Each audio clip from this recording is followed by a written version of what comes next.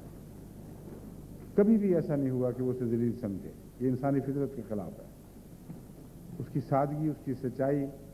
ایک چادر ہے تو وہی بچھا دی کہ آؤ یہیں بیٹھ جائیں، ٹھنڈا پانی نلکے سے نکال کے پلا دیا۔ یہ ان باتوں میں بہت زیادہ طاقت ہے اس کے مقابل پر کہ آپ کسی کے گھر دوڑے جائیں اور وہاں سے لسی یا چائے مانگ کر لائیں اور مانگے ہوئے برتنوں میں اپنے مہمان کی خدمت کر رہے ہوں، افراتفری گھر میں آئی ہو۔ آپ کو وہم ہے کہ مہمان پہچانتا نہیں ہے، وہ خوب جانتا ہے، خوب پہچانتا ہے۔ سادگی ہے جو دراصل جھوٹ سچائی سے پیدا ہوتی ہے، اور سچائی سادگی کو طاقت بخشتی ہے، سادگی سچائی کو طاقت بخشتی ہے۔ جو کچھ ہے، جو کچھ خدا نے آپ کو دیا وہی کچھ بنے رہیں، اس سے زیادہ بننے کی کوشش نہ کریں۔ ایسے موقعوں پر کتنی مصیبتیں حل ہو جاتی ہیں، کتنے جھنجھٹوں سے آپ کو چھٹکارا مل جاتا ہے۔ کئی لوگ لکھتے ہیں کہ ہماری اتنی بچیاں ہیں، اتنے بچے ہیں، ان کی شادیاں کرنی ہیں، کچھ بھی نہیں ہے، دعا کریں۔ میں ان کے لیے دعا کرتا ہوں، اور صرف یہ دعا نہیں کرتا کہ اللہ تعالیٰ ان کی ضرورتیں پوری پیدا فرمائے، بلکہ یہ بھی کرتا ہوں کہ خدا ان کو قناعت بخشے، اور جیسا سادہ زندگی کے ساتھ حضرت صلی اللہ علیہ وآلہ وسلم ان ضروریات زندگی کو پورا کیا کرتے تھے، اسی سادہ زندگی سے ان کو بھی توفیق ملے۔ لیکن ان کی راہ میں ایک مشکل پیدا ہو جاتی ہے۔ حضرت اقدس محمد رسول اللہ کے زمانے میں تو حضرت صلی اللہ علیہ وآلہ وسلم کے نیک نمونے کے نتیجے میں اکثر معاشرہ اصلاح پذیر تھا، اور وہاں تکلفات تھے ہی نہیں۔ وہی حال حضرت مسیح موعود علیہ السلام کے زمانے میں بھی معاشرے میں پیدا ہوا، اور اس کے نتیجے میں یہ فرائض آسان ہو گئے۔ کوئی تکلف بھی انسان کی روزمرہ کی ضرورتوں کی راہ میں حائل نہیں ہو سکتا تھا۔ اب میں سے اکثر کو شاید علم نہ ہو کہ حضرت اماں جان رضی اللہ تعالیٰ عنہ نے حضرت مسیح موعود علیہ السلام کے وصال کے بعد جب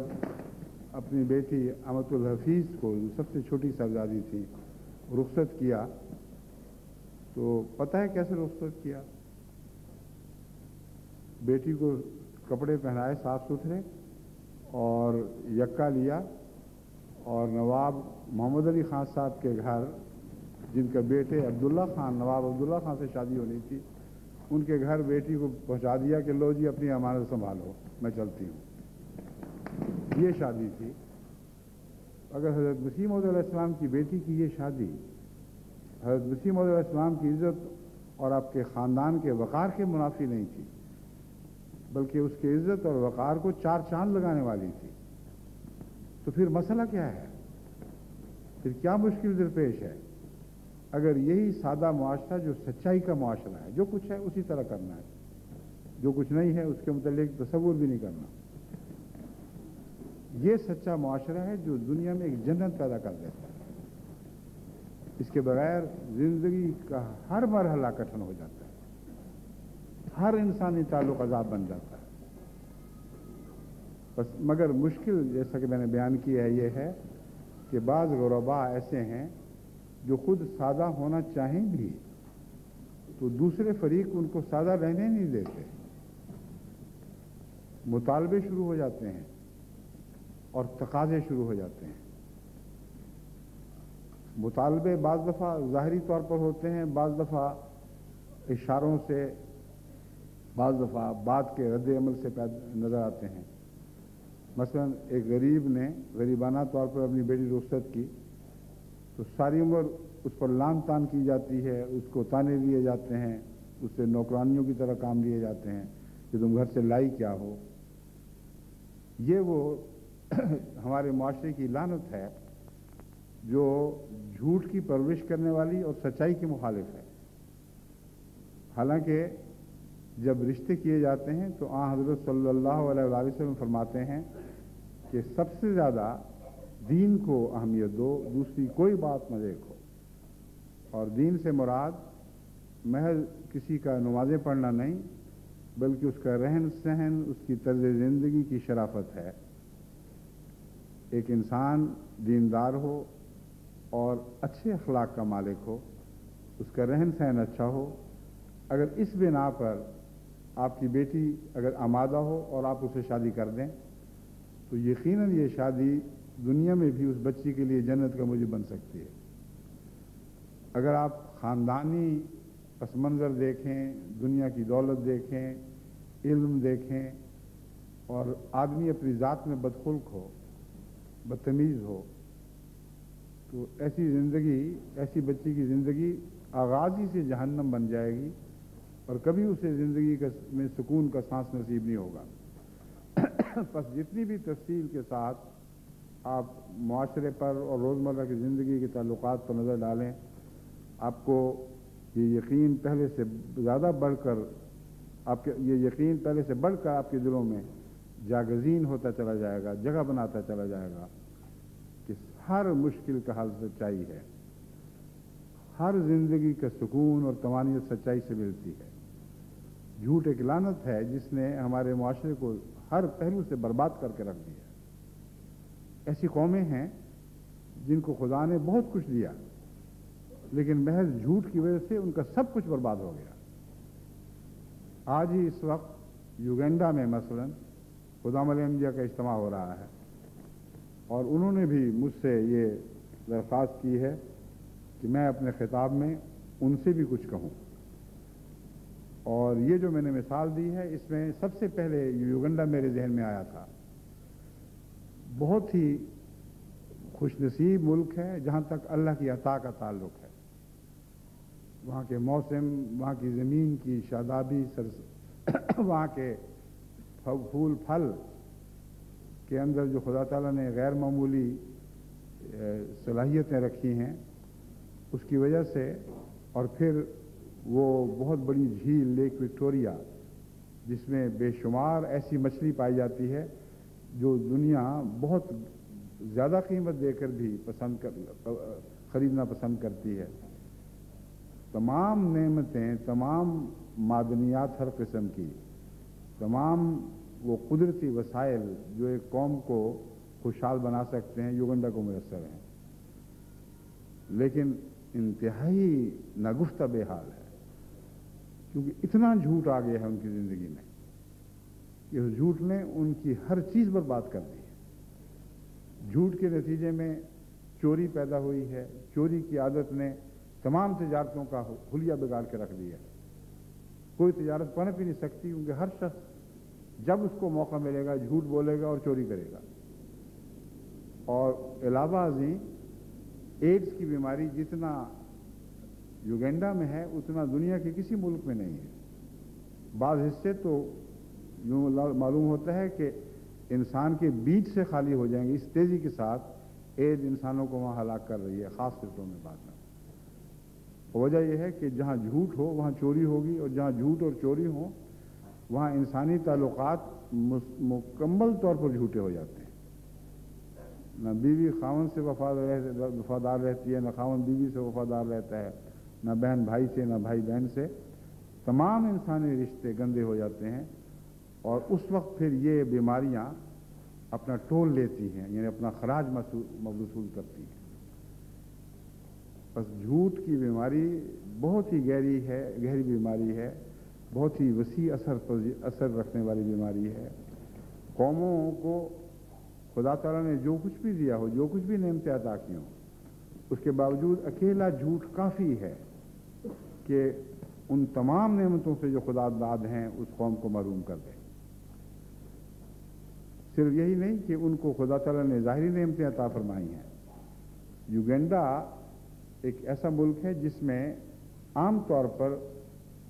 اس کے باشندے زیادہ ذہین اور روشن دماغ ہیں۔ وہاں ایک زمانے میں تعلیم کا معیار اتنا اونچا تھا کہ تمام افریقہ میں یوگینڈا کے تعلیمی معیار کو سب سے اونچا قرار دیا جاتا تھا اور اسے سارے افریقہ کے لیے ایک نمونہ سمجھا جاتا تھا۔ اس کے باوجود آج ان کا حال یہ ہے کہ وہی حسن عقل ایک عقل کی بدزیبی بن چکا ہے، کیونکہ اس عقل کی تیزی کو وہ اپنی بدیوں کے لیے استعمال کرنے لگے ہیں، جھوٹ کے لیے استعمال کرنے لگے ہیں۔ ایسی ہوشیاری سے جھوٹ کرتے ہیں کہ بسا اوقات جھوٹ کو ان کے جھوٹ کو پکڑنا مشکل ہو جاتا ہے۔ اور چوری جیسا کہ میں نے بیان کیا ایک عام روزمرہ کی زندگی کا حصہ ہے، لیکن یوگینڈا کی متعلق جب میں یہ کہہ رہا ہوں تو اس لیے نہیں کہ وہ ایک اور قوم ہے۔ حقیقت یہ ہے کہ یوگینڈا کی کوئی بھی ایسی بیماری نہیں جو اب پاکستان میں یوگینڈا سے کم ہو۔ وہاں بھی جھوٹ سے آغاز ہوا ہے اور ہر چیز جھوٹی ہو گئی۔ جھوٹ کی عبادت واقعتاً بعض اوقات انسان کو جھوٹے خداؤں کے سامنے جسمانی طور پر بھی سجدہ ریز ہونے پر مجبور کر دیا کرتی ہے، کیونکہ جھوٹ کے بعد پھر کسی چیز کا اعتماد نہیں رہتا۔ خدا سے تعلق ہے کوئی نہیں، انسانوں سے لینا ہے جو کچھ لینا ہے۔ اگر زندہ انسانوں سے نہیں ملتا تو مردہ انسانوں سے مانگیں گے۔ چنانچہ کسی کہنے والے نے یہ کہا کہ آج اسلام آباد مشرکوں کی آماج گاہ بن گیا ہے۔ پاکستان کا کیپٹل اسلام آباد ایک ایسی جگہ ہے جہاں سب سے زیادہ بت پرست رہتے ہیں، کیونکہ جھوٹ کی عبادت کرنے والے، جھوٹ سے مانگنے والے، قبروں کو سجدہ ریز، قبروں کے سامنے سجدے کرنے والے، ان کو چادریں پہنانے والے، مردوں سے مانگنے والے، تمام وہ لوگ جو جھوٹے پیروں فقیروں کے آگے جا کر اپنے ماتھے رگڑتے ہیں کہ ہمیں کچھ دلوا دو، یہ سب بت پرست ہیں۔ اور اس خوفناک سفر کا آغاز جھوٹ سے شروع ہوا ہے۔ بس جتنا بھی آپ جھوٹ کی برائی سوچ سکتے ہیں اس سے زیادہ جھوٹ میں موجود ہے۔ یہ غلط ہے کہ آپ جھوٹ کی برائی کو سوچیں اور اس میں نہ ہو۔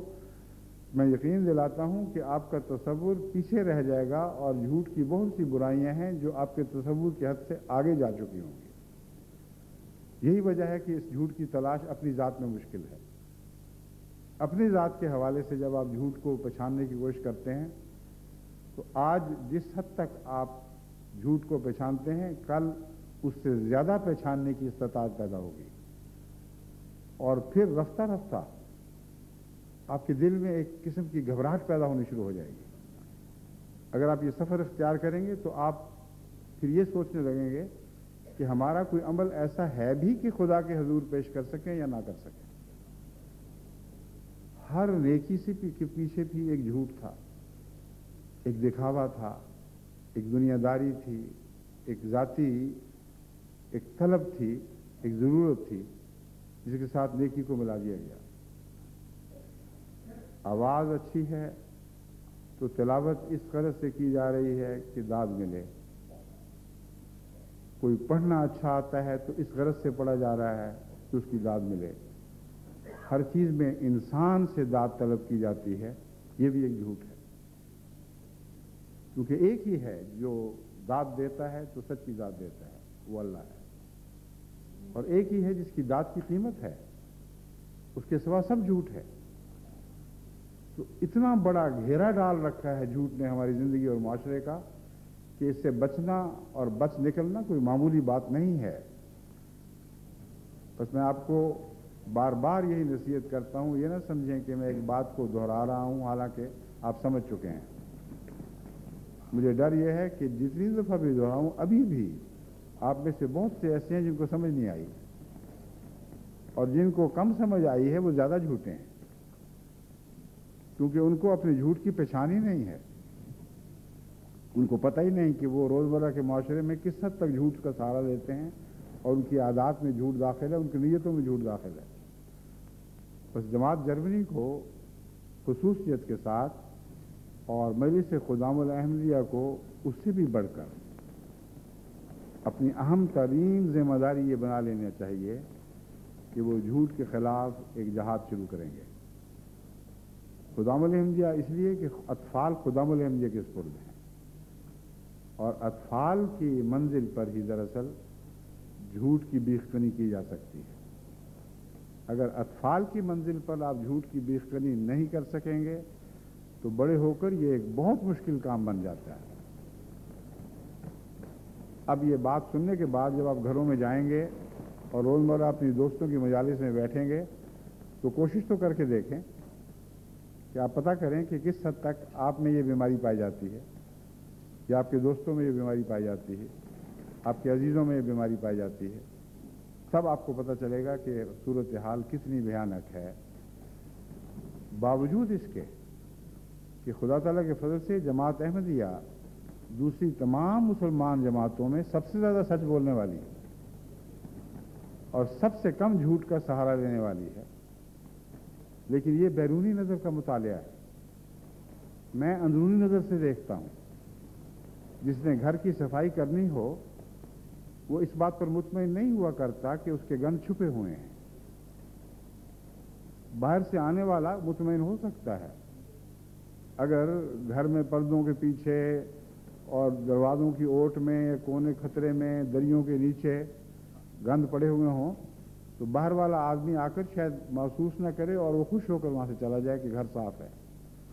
مگر گھر کا مالک یہ نہیں کر سکتا۔ اگر اس میں کوئی شرافت کوئی حیا ہے تو جب تک اس کے گھر میں گند ہے ناممکن ہے کہ وہ اس سے آنکھیں بند کر لے۔ بس میں جو اتنے اصرار کے ساتھ بات کر رہا ہوں، نعوذ باللہ یہ مراد نہیں کہ میں خام خواہ بے وجہ جماعت کی بدنامی کرا رہا ہوں۔ میں جماعت کی نیک نامی چاہتا ہوں اور بڑے گہرے درد کے ساتھ یہ باتیں محسوس کر کے آپ کو بتا رہا ہوں کہ آپ جھوٹ سے پاک نہیں ہوئے۔ آپ کے گھروں کے کونوں کتروں میں، آپ کے دلوں کی کیواڑوں کی اوٹ میں ابھی جھوٹ کے گند پڑے ہوئے ہیں۔ ان ڈھیروں کو اٹھا کر باہر نکالیں، خدا کے حضور گر کر گریہ ازاری سے اپنے آنسوؤں سے اپنے باطن کی صفائی کریں، اپنے باطن کو ہر گندگی سے پاک کرنے کی کوشش کریں۔ اللہ تعالیٰ نے بہت فضل فرمائے ہیں ہم پر، اور جماعت جرمنی بطور خاص ان فضلوں کا مثل بنی ہوئی ہے۔ دو باتیں ایسی ہیں جماعت جرمنی کی جن کی وجہ سے خصوصیت سے اس جماعت کے لیے میرے دل میں محبت بھی ہے اور دعائیں بھی نکلتی ہیں۔ ایک یہ کہ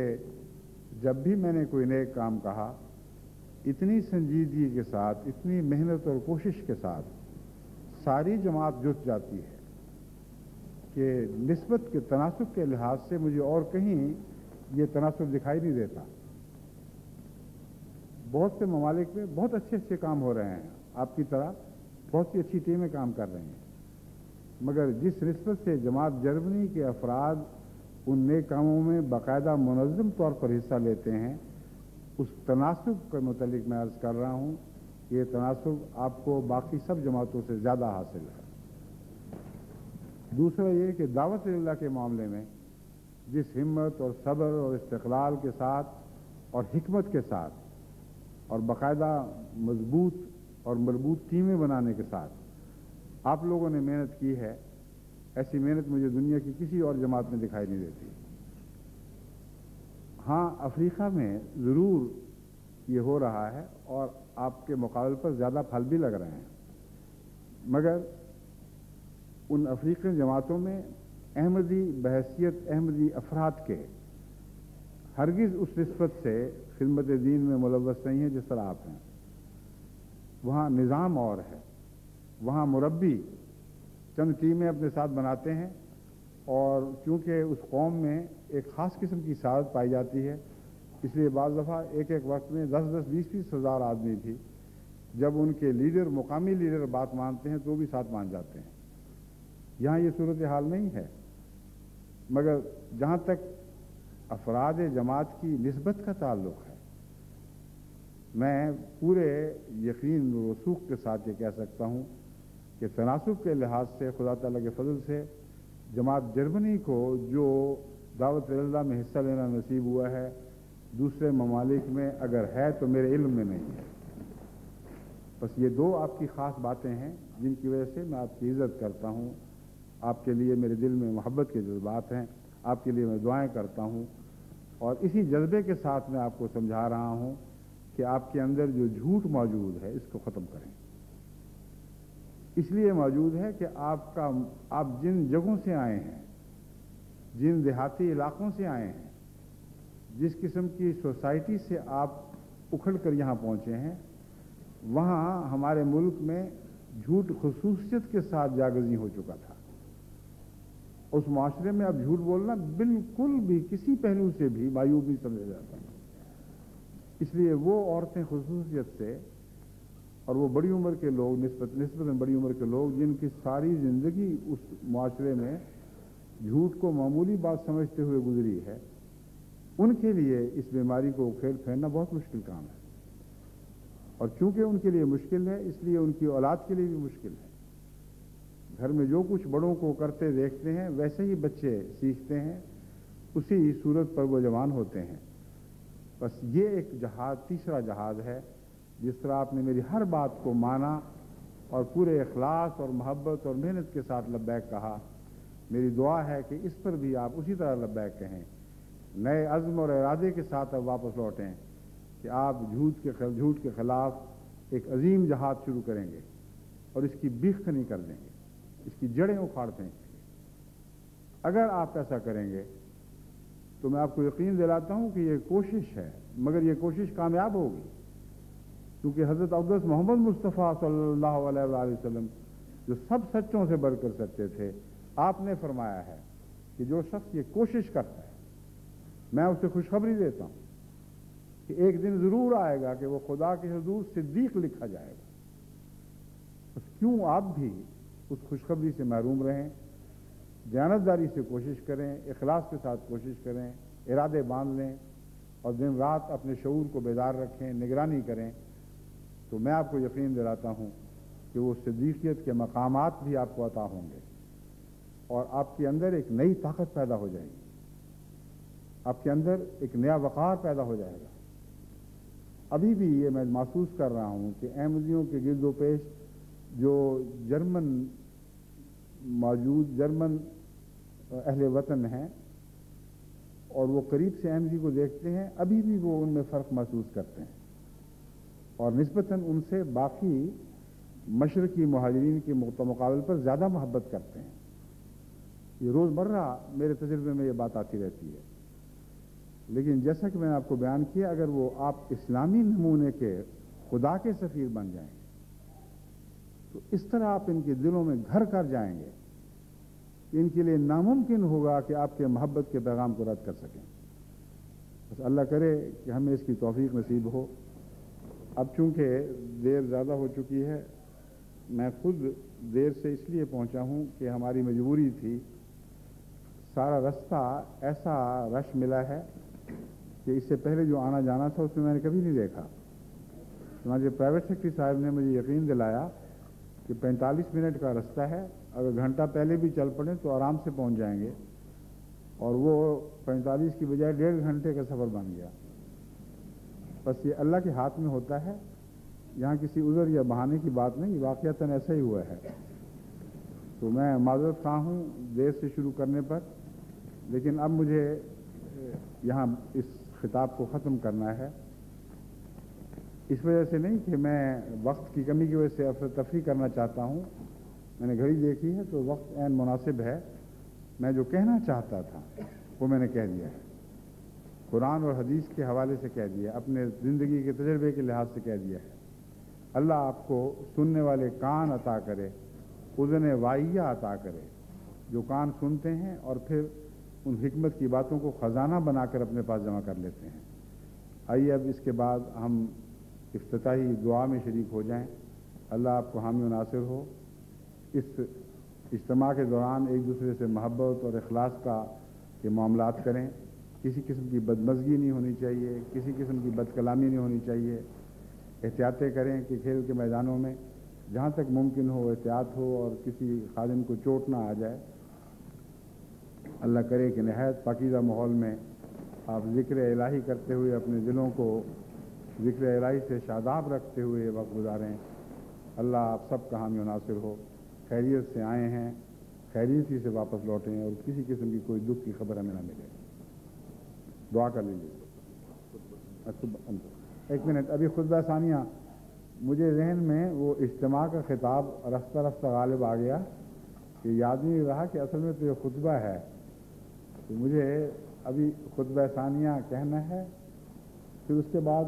دعا بعد میں ہوگی. ٹھیک ہے؟ ہاں آف کورس, سوری مگر دعا سے نماز سے پہلے دعا ضروری ہوگی, ورنہ تو دعا کا وقت ہی نہیں ملے گا. تو خطبے کے بعد کیوں مولوی صاحب کوئی حرج تو نہیں ہے, کیونکہ ہم نے 2 تقریبیں اکٹھی کرنی ہیں, خطبہ اور اجتماع, اور اجتماع کے آغاز پر دعا کروائی جاتی ہے. تو کیا ہم اپنی نمازی میں اس دعا کو شامل کر لیں یا باقاعدہ ہاتھ اٹھا کر خطبے کے بعد دعا اور پھر نماز پڑھیں؟ کیا مشورہ ہے نمازی میں؟ ٹھیک ہے جی, ساری نماز میں ہو جائے گی, صرف ایک سجدہ ضروری نہیں. ہاں, مشورہ اب یہی ہے کہ افتتاحی دعا جیسے کہ کی جاتی ہے اس کی ضرورت نہیں. نماز جمعہ کے اندر ہی ہمیں اپنے اجتماع اور اپنی ساری زندگیوں کی کامیابی کے لیے دعا کرنی چاہیے.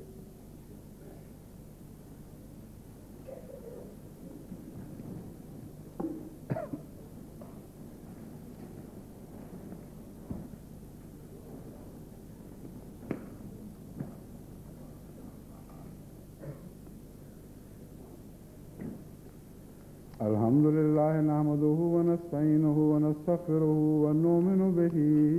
ونتوكل عليه ونعوذ بالله من شرور أنفسنا ومن سيئات أعمالنا من يهده الله فلا مضل له ومن يضلله فلا هادي له ونشهد أن لا إله إلا الله وحده لا شريك له ونشهد أن محمدا عبده ورسوله. عباد الله رحمكم الله إن الله يأمر بالعدل والإحسان وإيتاء ذي القربى وينهى عن الفحشاء والمنكر والبغي يعظكم لعلكم تذكرون. اذكروا الله يذكركم وادعوه يستجب لكم